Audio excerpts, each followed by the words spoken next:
So good morning all my dear friends. Good morning, sir. Very good morning. In our today's lecture we are going to start the new sub-content of module first, that is concept and conventions of accounting. So the concept and conventions of accounting is nothing but the rules and regulations to record the financial data in the books of accounts. म्हणजे concept आणि conventions म्हणजे काय आहे तर हे आहेत rules and regulations. We can say the principles for recording the financial data. म्हणजे आपण जो काही अकाउंटिंग रेकॉर्ड करणार आहे एखाद्या व्यवसायाचा ऑर्गनायझेशनचा त्या फायनान्शियल डेटा रेकॉर्ड करत असताना हे कॉन्सेप्ट आणि कन्व्हेन्शन्स त्या ठिकाणी आपण विचारात घेणार आहे. We can taking into consideration the concepts and conventions for recording the financial data. Okay, म्हणजे आपण हे जे काही अकाउंटिंग करतो कोणत्याही व्यवसायाचं, एखाद्या बिझनेसचं, एखाद्या कन्सर्नचं, तेव्हा आपण हे रूल्स, हे पॉलिसीज आणि या रेग्युलेशन्स त्या ठिकाणी काय करत असतो, फॉलो करत असतो आणि त्यानुसार आपल्या व्यवसायाचं अकाउंटिंग त्या ठिकाणी करत असतो. Now here we discuss the concepts and conventions. Here concept, okay, in simple word we can say concept means what? Concept means assumptions. What is it? Concept refers to assumptions. So for recording the financial data in the books of concern, we need to assume something for recording the financial data in the books of accounts. So that we can say in simple word, concept refers to assumptions. Okay, काय म्हणतो आपण त्यांना? Assumptions. Whereas conventions of accounting, so conventions is nothing but the principles, okay, which is followed from over the centuries. म्हणजे पूर्वीपासून आपण जे accounting करतो त्या अकाउंटिंग मध्ये हे प्रिन्सिपल्स वापरलेली आपल्याला दिसतात. That is called conventions. त्यांना आपण काय म्हणतो? Conventions. That is called principles. What is it? Principles. What is it? Principles. So how many concepts and how many conventions we are need to study? So we all know that you are already studied in 11th and 12th standard. That is, we need to discuss here 8 assumptions. That is called 8 concepts, and need to study here 4 principles, that is called conventions. Now let's here we discuss one by one. First, the concepts of accounting. Okay, concepts of accounting. So first concept, that is business entity concept. Okay, that concept is also called separate entity concept.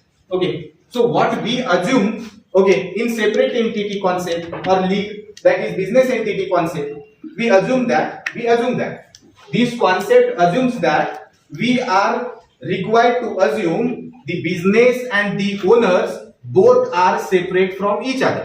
Got it? म्हणजे ही concept काय सांगते? Business entity concept आपल्याला हे सांगते की तुमचा owner आणि तुमचा व्यवसाय हे दोन्ही वेगवेगळ्या गोष्टी आहेत. Okay, so think on the preparation of final accounts. You are prepare a final accounts of the concern in last year. Prepare केलं का तुम्ही? You prepare financial account or final accounts. Sorry, not financial. It is final account or financial statement. You are prepared of a partnership firm. तुम्ही कशाचं तयार केलं असेल? Partnership फर्मचं केलं का सर्वांनी? Yes, definitely. मग मला सांगा, जेव्हा तुम्ही पार्टनरशिप फर्मचं फायनल अकाउंट तयार करत होता तेव्हा तुम्ही पार्टनरचे पर्सनल खर्च हे त्या फायनल अकाउंट मध्ये विचारात घेत होता का? So personal expenses is not taken in to consideration in the final accounts of the business. Why? का घेत नव्हतो? बरोबर, का घेत नव्हतो? Because we follow business entity concept. आपण कोणती कॉन्सेप्ट फॉलो करत होतो? बिझनेस. का? तर आमचा मालक आणि आमचा व्यवसाय हे दोन्ही काय आहेत? वेगवेगळे आहेत. म्हणून मालकाचे पर्सनल खर्च आणि पर्सनल इन्कम माझ्या फायनान्शियल स्टेटमेंट्स मध्ये येणार नाहीत. Okay, got it? Why we record only the expenses relating to the business in the financial statement? Because we follow the business entity concept, and this concept assumes that both for the purpose of accounting, both owners and entities are separate. काय आहेत हे दोघं? दोन्ही वेगवेगळ्या आहेत. हे अजून करून आपण काय करत होतो? फायनान्शियल रेकॉर्ड तयार करतो. We can prepare a financial statements by following the business entity concept. Got it? So that we ignore the personal expenses of partners, of owners, and personal incomes of the owners from recording it in a final account. कळतंय? समजतंय? Got it? समजतंय का? Business entity काय सांगते की असं अजून करा, असं गृहीत धरा की तुमचा व्यवसाय आणि तुमचा मालक हे दोन्ही काय आहेत, वेगवेगळे आहेत. मालकाचे पर्सनल खर्च आणि पर्सनल इन्कम तुम्ही तुमच्या व्यवसायाच्या बुक्स ऑफ अकाउंट मध्ये घेऊ शकत नाही. बरोबर समजली? बघा आता ही तुम्ही फॉलो करत होता ना. Wien you prepare the final accounts of partnership you can't record the personal expenses of partner and personal income of partner in final account. घेत होता का कधी? नाही, घेऊ शकत नाही. का घ्यायचं नाही? That is very important. Why we are not taking in to consideration the personal expenses and income of partners in a final accounts of the concern? There is some reason, because we need to identify the exact financial position of the concern, so we need to taking into consideration only expenses and income relating to the business. मला जर माझ्या व्यवसायाची खरी आणि खुरी financial position समजून घ्यायची असेल तर मला फक्त व्यवसायाशी संबंधित असलेले ट्रान्झॅक्शनच त्या बुक्स ऑफ अकाउंट्स मध्ये रेकॉर्ड करावे लागतील. अदरवाईज मला जर मी यामध्ये मिक्स्ड ट्रान्झॅक्शन घेतले, म्हणजे ओनरचे पर्सनल घेतले, बिझनेसचे पर्सनल घेतले, तर मला त्या बिझनेसची फायनान्शियल पोझिशन समजणार नाही. सो दॅट वी फॉलो, म्हणजे तुम्हाला माहिती नसेल पण आपण ही ऍक्च्युली फॉलो करतो. बरोबर करतो की नाही?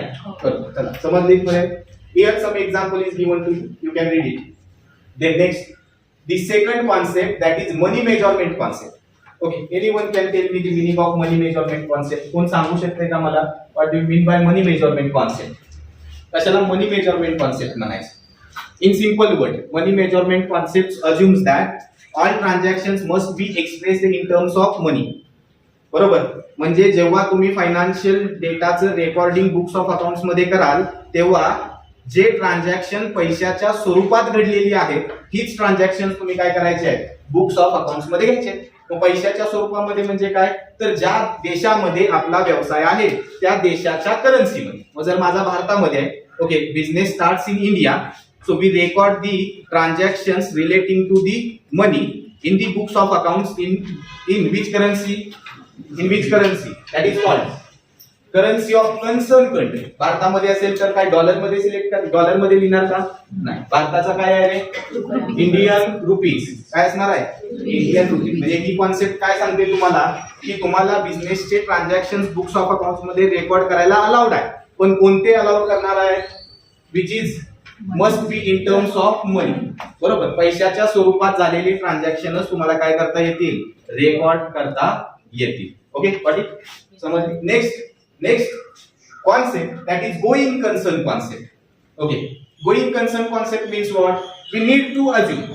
आपल्याला गरजेचं आहे असं अजून करणं की जो काही मी व्यवसाय चालू केलेला आहे तो व्यवसाय हा माझा अनंत काळ, are called the business can run its operation for infinity period. किती वर्ष चालणार आहे? तर अनंत काळ चालेल. बरोबर, इन्फिनिटी पिरियड चालेल त्याचे वर्किंग, म्हणजे दॅट इज कॉल्ड ऑपरेशन. माझा बिझनेस हा कसा चालणार आहे असं अजून करावं लागेल मला. The business will run for infinity period. असं कोण आहे का की माझा आज बिझनेस चालू केलाय आणि अपेक्षा करतो की उद्या लगेच बंद करणार? ओके, असं कोण आहे का? नाही.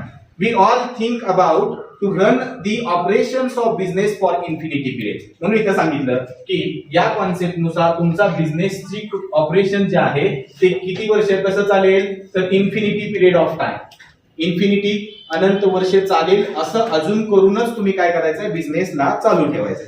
What is are called going concern concept. याला मी कोणती कॉन्सेप्ट म्हणतो? Going concern concept. ओके, समजली? Next the going concern concept we discuss here की माझा व्यवसाय इन्फिनिटी पिरियड चालेल. मग त्याच्यावरून आपल्याला आणखी एक कॉन्सेप्ट त्या ठिकाणी विचारात घेतली पाहिजे, ती म्हणजे accounting period concept. What is mean by accounting concept और what we assume in accounting period concept. बघा, जर व्यवसाय हा माझा इन्फिनिटी पिरियड चालत असेल किंवा असं मी अजून करतोय माझा बिझनेस हा इन्फिनिटी पिरियड चालणार आहे, ऑपरेशन जे बिझनेस आहे ते इन्फिनिटी पिरियड चालेल, तर या व्यवसायाची फायनान्शियल परफॉर्मन्स मला असेस करायचा आहे. तर या इन्फिनिटी पिरियड मध्ये मी असेस करू शकतो का? So period is not define in going concern concept. म्हणजे पिरियड ठरवलाय का आपण इन्फिनिटी म्हणतोय, पण जर मला व्यवसायाची खरी पिक्चर जर बघायचा असेल तर मला त्या व्यवसायाचं असेसमेंट करावं लागेल. बरोबर, करावं लागेल की नाही? असेसमेंट म्हणजे काय? Need to prepare the financial statements. Okay, so that we can analyse the health and wealth of that business. त्या व्यवसायाचं आरोग्य आणि त्या व्यवसायाची संपत्ती मला समजू शकते की नाही? समजू शकते ना. मग ही समजण्यासाठी हे जे इन्फिनिटी पिरियड आहे, that infinity period is divided into a small part of period. That small part of period are called accounting period. म्हणजे आपण हे जे इन्फिनिटी पिरियड बिझनेस चालणार त्याला काय केलं? छोट्या छोट्या तुकड्यांमध्ये काय केलं? विभागलं. बरोबर. मग त्या विभागलेल्या पिरियडला आपण काय म्हणत असतो?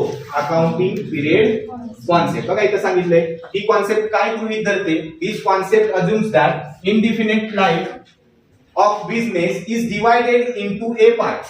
कशात विभागली? बरोबर. जे इन्फिनिटी पिरियड आहे बिझनेसचा तो छोट्या छोट्या पार्ट्स मध्ये आम्ही काय केलेला आहे? डिवाइड केलेला आहे. काय केलेला आहे? डिवाइड. तर मला सांगा first accounting period that is called the financial year. So when the financial year starts? The financial year is start on 1st of April and ends on 31st March every year. प्रत्येक वर्षी आपलं accounting वर्ष किंवा financial year कधी चालू होतं? 1 April 31 March. आता मला सांगा मी जर पिरियड फिक्स केला, या इन्फिनिटी पिरियड मधला एक पार्ट बाजूला काढला की मी 1 एप्रिल आणि 31 मार्च मध्ये जे काही ट्रान्झॅक्शन होतील तेच विचारात घेईल. बरोबर. To find out the exact financial position of the concern. करू शकतो का आता? Easily we can know the performance of company. म्हणून तर अकाउंटिंग पिरियड कॉन्सेप्ट त्या ठिकाणी आली. मग आता हा 1 वर्षाचा कालावधी आहे. किती इयर्स? 1 इयर. ओके. मग या 1 इयरचं पण आणखी त्या ठिकाणी काय केलेले आहे? Small parts. That is called quarters. Okay. That is 3 month, 6 months. बरोबर. and 1 year. बरोबर. 3 months are called quarterly. Don't take wrong meaning of quarterly. Here quarterly means a period of 3 months. What if a period of 3 months are called quarter? बरोबर ना. मग तुम्ही तुमच्या कंपनीचा, तुमच्या व्यवसायाचा 3 महिन्याला देखील परफॉर्मन्स काय करू शकता? इव्हॅल्युएट करू शकता. कशामुळे? Because of accounting period concept. म्हणून आपण व्यवसाय जो आहे तो एका वर्षात डिवाइड केला. या एका वर्षाचे आणखी स्मॉल पार्ट्स तुम्ही करत गेले. मग तुम्ही 3 महिन्याला त्याची फायनान्शियल पोझिशन असेस करू शकता. 6 monthly are called half yearly तुम्ही त्याचं काय करू शकता? फायनान्शियल परफॉर्मन्स काय करू शकता? असेस करू शकता. And last that is yearly. लक्षात आलं? So that is called a accounting period concept. Got it? समजतंय सर्वांना? ठीक आहे. पुढे जाऊया. नेक्स्ट कॉन्सेप्ट समजतंय? चला पुढे. Next concept that is accounting cost concept. Anyone कोण मला सांगेल की बाबा अकाउंटिंग कॉस्ट कॉन्सेप्ट काय आहे? what we are assumed in accounting cost concept and how we actually apply the accounting cost concept for preparation of financial statements. Got it? That is very important. आहे ना महत्वाचं? सांगा मग मला यात accounting cost concept मध्ये आम्ही काय अजून करतो? स्टेट्स दॅट काय रे? assets are recorded in the books of accounts at their purchase price which includes the cost of acquisition. It means that when you are prepare the financial statements of the concern, you must be record the transactions at their cost price. Which price? At their cost price. बघा मग तुम्ही जेवढे काही financial statements तयार करता त्या financial statement मध्ये तुम्ही कोणती प्राइस घेता रेकॉर्ड करायला? Cost price. कधी इनवॉइस प्राइस न रेकॉर्डिंग केलं का? कधीही होणार नाही. होईल का? होणार नाही. Why we only taking into consideration the cost price of transaction? मग ह्याचंही रिझन तेच आहे. To know the exact financial position of the concern. For knowing the exact financial position of the concern, we need to record all the transactions of the firm or business or company at their which price? Cost price. Got it? Are called accounting cost concept. समजलं? समजतंय का? नसेल समजलं revise करू आवश्यकता आहे? Here, the accounting cost concept means record the transactions in the books of accounts at their which price? At their which price? Cost price. Got it? Cost price हे काय सांगतं, अकाउंटिंग कॉस्ट कॉन्सेप्ट आपल्याला हे सांगते की तुमचे जे काही ट्रान्झॅक्शन व्यवसायामध्ये होतील ते तुम्ही तुमच्या फायनान्शियल बुक्स मध्ये किंवा अकाउंट्स मध्ये रेकॉर्ड करताना ते किती रकमेनं घडले याच्याशी नाही, त्याची ओरिजिनल कॉस्ट काय आहे. म्हणून इथं तुला एक्झाम्पल दिलं, ऍसेट्स तुम्ही बुक्स ऑफ अकाउंट्स मध्ये रेकॉर्ड करत असताना त्या ऍसेट्सची मार्केट व्हॅल्यू विचारात घेऊ नका. ती ऍसेट तुम्ही कितीला खरेदी केली आर कॉल्ड ऍक्विजिशन कॉस्ट. त्याला काय म्हणलं तर ऍक्विजिशन कॉस्ट म्हणजे तुझी market value. For example here value of machinery okay, market value of machinery are called market value of machinery is rupees 1 lakh, but that machinery you are purchased for rupees purchased for rupees 80,000. So which value we are taking into consideration in a financial statement. एक cost concept काय म्हणते की तुम्ही ही market value विचारात घ्यायची नाही. तुम्ही कोणती व्हॅल्यू विचारात घ्यायची, always cost price means machineries acquisition value म्हणजे दी व्हॅल्यू ऑफ परचेस. ज्या वेळेस तुम्ही ती मशिनरी 80,000 ला खरेदी केली तर तुम्ही तुमच्या बुक्स मध्ये रेकॉर्ड करतानाही ती मशिनरी कितीनं करायची आहे 80,000. लक्षात आलं. Are called cost concept. Got it. Next dual aspect concept. We all know that dual aspect concept means काय आहे, याला काय म्हणतो आपण, every debit having corresponding credit effect. Accounting मध्ये आपल्याला हे माहिती असावं की आपण जेव्हा एक इफेक्ट डेबिटला देतो तेव्हा त्याचा दुसरा इफेक्ट कोणत्या बाजूला झाला पाहिजे, क्रेडिट, कोणत्या तरी दुसऱ्या अकाउंटच्या क्रेडिटला. Are called dual aspect concept. Okay, म्हणजे every debit having a corresponding credit. Got it. Why we give the two effects of every transaction. आपण का दोन इफेक्ट देतो, the reason. Okay, every time we discuss here why we give the two effects, why the both sides of accounts are equal. हे सांगत आलोय का रे, because we follow which accounting system, double entry system, accounting system.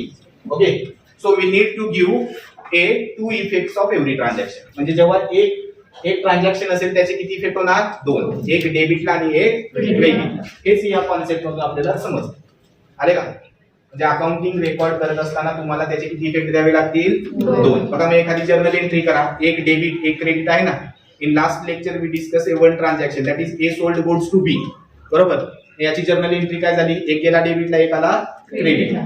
Amount मध्ये बदल आहे का, no change in amount. So that we can say it is a dual aspect concept. काय असणार आहे, ड्युअल एस्पेक्ट कॉन्सेप्ट. समजतंय का, समजतं सर्वांना. Body yes. पुढे next concept that is matching concept. Matching concept means the revenue and the expenses incurred in the business must be matched.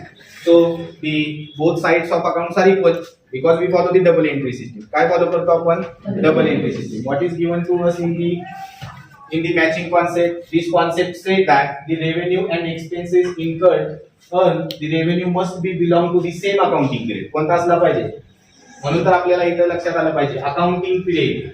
काय असलं पाहिजे लक्षात आपल्या, accounting period. Okay, accounting period okay starts on 1st of April ends on 31st March. मग मी तुम्हाला पहिल्यांदा सांगितलं की मी 1 एप्रिल आणि 31 मार्च मध्ये जे ट्रान्झॅक्शन होतील तेच विचारात घेईन. त्याच्या मागची ट्रान्झॅक्शन मी आता विचारात घेणार नाही. जर घेतली तर माझी ते काय होणार नाही, टॅली होणार नाही. म्हणून मॅचिंग कॉन्सेप्ट काय सांगते, यू मस्ट बी रेकॉर्ड. बघा व्हेरी इम्पॉर्टंट, काय रेकॉर्ड करा, must be record the financial data in the books of accounts but that data is pertains to accounting period, same accounting period. म्हणजे तो कोणता असावा, तर त्याच वर्षातला असावा. कोण सांगतं, मॅचिंग कॉन्सेप्ट. समजलं का. काय म्हणतोय मी की एक्सपेन्सेस आणि रेव्हेन्यू तुम्ही बुक्स ऑफ अकाउंट्स मध्ये रेकॉर्ड करताना ते एक्सपेन्सेस आणि ते रेव्हेन्यू कोणते असावे, त्याच अकाउंटिंग पिरियड मधले किंवा त्याच अकाउंटिंग इयर मधले असावे. What it. So expenses and income. Okay, expenses incurred and revenue earn must be belong to the same accounting period and that transactions you must be record in a financial statement. What it. समजलं का last. Got it? Next, realization concept. Realization, it means that, काय म्हणतो याला बघा. Realization, in simple word we can say creation of legal right over the property or money, received money. काय म्हणते बघा. Creation of legal rights to received a money. Okay. So realization concept means काय सांगता येईल? The concept state that revenue from business transaction should be included in accounting records only when it is realized. तुम्ही तुमच्या books of accounts मध्ये कोणती transactions record करू शकता, तर यांनी सांगितलं की जो रेव्हेन्यू तुम्हाला ऍक्च्युअली रिअलाइज म्हणजे रिसिव्ड, रिअलाइज म्हणजे काय, जो ऍक्च्युअली तुम्हाला मिळालेला आहे तोच तुम्ही काय करू शकता, बुक्स ऑफ अकाउंट्स मध्ये रेकॉर्ड करू शकता. जो मिळणार आहे आर कॉल्ड रिसिवेबल्स, त्याला मी काय म्हणतो, रिसिवेबल्स. हेही तुम्ही रेकॉर्ड करू शकता. त्यामुळे तुम्हाला काय राईट्स प्राप्त होतो, you get right to received a money from debtors, मिळू शकतो ना, बरोबर. हे त्यामध्ये सांगितलं. मग रिअलायझेशन कॉन्सेप्ट मध्ये एकच thing, most important thing, that is you must be record the transactions in the books of accounts. Okay, when it is realise. काय झाले असतील, जेव्हा ते आम्हाला मिळाले असतील तेव्हाच आम्ही रेकॉर्ड करू, त्यापूर्वी करणार नाही. It gives the right to receive the money. Okay, legal right. कोणता right? Legal right. पुढे सांगितले. These concepts say that revenue is realized at the time of when goods and services are actually delivered. कधी? When the business can realize revenue of business when the goods and services are actually delivered. Okay, when we realize the income, मला income कधी मिळेल, जेव्हा मी वस्तू आणि सेवा deliver करेन, बरोबर. म्हणजे मी पैसे घेतले. Okay, received a money from customer, या माझ्या कस्टमर आहेत, यांच्याकडून मी पैसे घेतले पण यांना गुड्स अँड सर्व्हिसेस अद्याप दिलेले नाही. मग तो माझा इन्कम होईल का? We can't treat it is a income of business. का करू शकत नाही? Because goods and services yet not deliver to the customer. मग ती माझी काय झाली पाहिजे, काय असणार आहे, काय असेल बघा. पैसे तर मला यांच्याकडून मिळाले पण मी अजून यांना माल आणि सेवा दिलेल्या नाही, मग माझा तो इन्कम होणार नाही. मग ती काय होईल, माझी liability. Absolutely right, it is my liability. म्हणून त्यांनी सांगितलंय की तुम्ही इन्कम कधी ट्रीट करू शकता, कधी रेकॉर्ड करू शकता, जेव्हा तुम्ही पैसेही घेता आणि पैसे घेतल्यानंतर त्या वस्तू आणि सेवा त्या कस्टमरला देता. Okay, so that is called the realisation concept. When the money is received from customer and we deliver the goods and services to the customer. What are called realization concept. What it समजलं आता? समजलं की realisation concept मध्ये काय सांगतात की business मध्ये transactions record करताना किंवा इन्कम रेकॉर्ड करताना तो तुम्हाला मिळालेला असावा, रिअलाइज झालेला असावा. काय असावा? मिळालेला. पण कोणता इन्कम तुम्ही रेकॉर्ड करू शकता, जेव्हा त्या इन्कमच्या बदल्यात तुम्ही काय प्रोव्हाइड केलं असेल कस्टमरला, गुड्स अँड सर्व्हिसेस. मग गुड्स अँड सर्व्हिसेस तर दिल्या नाही पण पैसे मिळाले, तेव्हा ते माझ्या व्यवसायाच्या काय होतील, लायबिलिटीज. लक्षात आलं? So that thing is very important. Okay, so sometime we record such type of liabilities in a balance sheet. Okay, so advance income received are called liability. याला मी काय म्हणतो, ऍडव्हान्स इन्कम मिळाला पण गुड्स अँड सर्व्हिसेस अद्याप मी दिलेल्या नाही. Okay, मग हेच आपण रेकॉर्डिंग ऍक्च्युअली करतो की नाही, फायनान्शियल स्टेटमेंट मध्ये करतो की नाही, की मला यांनी जर ऍडव्हान्स इन्कम दिला तर that income we are recorded on the liability side of closing balance sheet because of which concept, realisation concept. कशामुळे? रिअलायझेशन. ती काय सांगते की वस्तू आणि सेवा दिल्यानंतर मिळणारा इन्कम रेकॉर्ड तुम्ही रेव्हेन्यू म्हणून करू शकता. वस्तू सेवा देण्यापूर्वी मिळालेला इन्कम ही तुमची काय ट्रीट होईल, लायबिलिटी. काय ट्रीट होईल, liability. What it next, that is last concept we discuss here. Okay, so we all know that how many concepts are there, 8. सर्वांना समजले 8 concept? Yes. Okay, in next lecture we start to discuss the conventions of accounting. So conventions are nothing but the principles of accounting that is followed over the centuries. ते actually accounting करताना पूर्वीपासून ते काय करत होते, वापरत होते. Okay, are called convention. त्याला आम्ही काय म्हणत असतो, कन्व्हेन्शन्स असं म्हणत असतो, बरोबर. आता कोणते कोणते अकाउंटिंग कन्व्हेन्शन्स आहेत? So here we only take a overlook of the convention. 4 conventions are there. First, that is conservatism. Okay, so conservatism, conventions of conservatism or principles are also called prudence principle. आपण काय म्हणतो त्याला? In simple word we can say conservatism principle followed for recording the business transactions, okay, which is happened and which is received or which is receivable. Okay, म्हणजे काय? Conservatism principle आपल्याला काय सांगतं की the future expenses should be recorded into the books of accounts, but future income and future gain should not be recorded into the books of accounts. म्हणजे भविष्यात मला loss होईल, भविष्यात मला खर्च होईल, तो तुम्ही आता तुमच्या फायनान्शियल स्टेटमेंट मध्ये रेकॉर्ड करू शकता. पण भविष्यात मला 5 लाख रुपये उत्पन्न मिळणार आहे हे आता रेकॉर्ड करू शकत नाही. हे कोण सांगतं? मी नाही सांगत. कोण सांगतं? It is said by principle, that is conservatism or called prudence principle. इथं तुम्हाला एक्झाम्पल मिळेल की आपण कोणकोणते खर्च त्या ठिकाणी विचारात घेतो. बघा, for example valuation of closing stock. Always तुम्ही कोणता स्टॉक घेता? Market price or cost price, whichever is lower. बरोबर. तुम्ही आरडीडी तयार करता का? आरडीडी म्हणजे काय? Reserve for doubtful debts. Why we make the RDD? We assume that much of amount is not received from debtors. की मला असं समजतंय की एवढी पर्सेंटेज 5% रक्कम मला डेटर्स करून भविष्यात मिळणार नाही, म्हणून मी तयार काय करतो? What we make provision for doubtful debt. Sometime we write off intangible assets like goodwill, patents. Okay, so all future losses, future expenses we are recorded in or as on that date. आता तारखेला मी record करू शकतो. पण भविष्यात मला 5 लाखाचा उत्पन्न मिळेल हे मी आता रेकॉर्ड करू शकतो का? मग अकाउंटिंग आपल्याला हेच सांगतं, जेव्हा इन्कम मिळेल तेव्हाच रेकॉर्ड करा. Are called realisation concept. कोणती कॉन्सेप्ट? मिळेल तेव्हा रेकॉर्ड करा, मिळण्याआधी रेकॉर्ड करू नका. कलम कॉन्झर्वेटिझम प्रिन्सिपल. पुढचं consistency. Very easy. Consistency means what?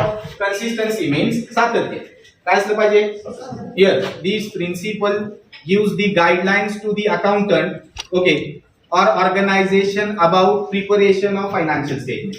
Okay, मग हे काय सांगतं? consistency principle means when you prepare the financial statement, जेव्हा तुम्ही फायनान्शियल स्टेटमेंट प्रिपेअर करता आणि हे फायनान्शियल स्टेटमेंट प्रिपेअर करत असताना जे रूल्स आणि रेग्युलेशन्स तुम्ही अप्लाय करता, ओके, दॅट इज गॅप और अकाउंटिंग स्टँडर्ड्स. ओके, जे अकाउंटिंग स्टँडर्ड्स तुम्ही फॉलो करता तेच अकाउंटिंग स्टँडर्ड्स तुम्ही कंटिन्यू कन्सिस्टंटली काय केले पाहिजेत? फॉलो केले पाहिजेत. बघा, त्यात ते सांगितलं. बघा, the convention of consistency means that same accounting principles should be used for preparing financial statements year after year. कशासाठी? So that same standards are applicable to calculate profit and loss. म्हणजे तुम्ही जर जे अकाउंटिंग प्रिन्सिपल्स एकदा follow करताय ती जर continue follow करत गेला तर त्यामधून तुम्हाला काय मिळेल? Exact you can calculate, you can compute a profit and loss that is comparable profit and loss. मग जर दरवर्षी अकाउंटिंग पॉलिसीज तुमच्या बदलत गेल्या तर तुम्ही जो काही कॅल्क्युलेट करणारा प्रॉफिट असेल, लॉस असेल, याचं कंपॅरिझन करणं पॉसिबल होईल का? Not possible to compare the financial statements of company.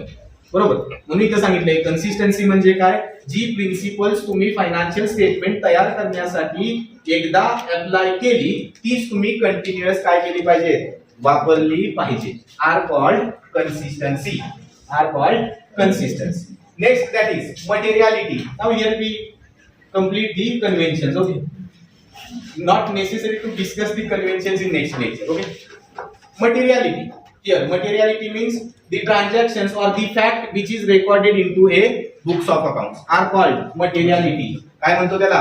materiality. म्हणजे जे फॅक्ट्स आहेत, ज्या रेलेव्हंट इन्फॉर्मेशन आहे तीच तुम्ही काय करायचे आहे? बुक्स ऑफ अकाउंट्स मध्ये रेकॉर्ड करायचे आहे. Are called materiality. It means that all material facts, that is important and relevant information of transactions, should be recorded in accounting, are called materiality.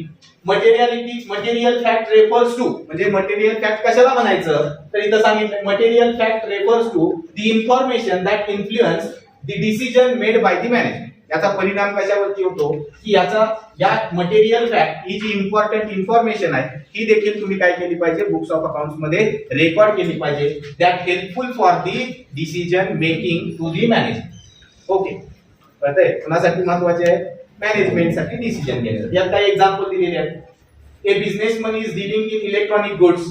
He purchased a TV, refrigerator, washing machine, computer etc. for his business. In buying these item, he uses large part of his capital. काय वापरणार आहे? large. Okay, now they take a decision. आणि जर त्यानं त्याच्या office मध्ये pen pencil खरेदी केल्या तर त्या काय असणार आहे? Stationery. So the capital for purchasing the stationery is lower than the purchase of equipments. Okay, electronic gadgets. Okay, मग याच्यावरती या मटेरियल फॅक्ट वरून तो निर्णय घेऊ शकतो की नाही? So that is called materiality. Convention are called materiality convention. And last case upon we all know that full disclosure. Full disclosure means each and every business organization need to display their financial statements on their websites, on securities, okay, stock exchange. Okay, the monitoring agency. Okay, must be published in front of monitoring agency. Also, for the stakeholders, you must to present and prepare and present your financial statements. म्हणून तर या principal मुळेच आपल्याला कोणत्याही कंपनीचं financial statement बघण्यास परवानगी आहे का? Because of we follow full disclosure. तुम्ही तुमच्या फायनान्शियल स्टेटमेंट्सला ओपन टू ऑल म्हणजे काय करा? कुणीही त्याला बघू शकतं असं पब्लिश करा. तर बघा, if you read the news paper, sometimes some accounting information is published in newspaper. येते का नाही? Balance sheet, profit and loss येतात की नाही कंपन्याच्या? बिकॉज ऑफ का? We follow full disclosure. What it? So in our today's lecture we complete 8 concept and 4 convention. तुला सर्वांना कळलं? समजलं? Very good. In next lecture we start to discuss a third content, that is difference between bookkeeping and accounting. You must to identify the difference between bookkeeping and accountancy. We only discuss here the points of difference. Okay, थांबूया तिथं. Thank you.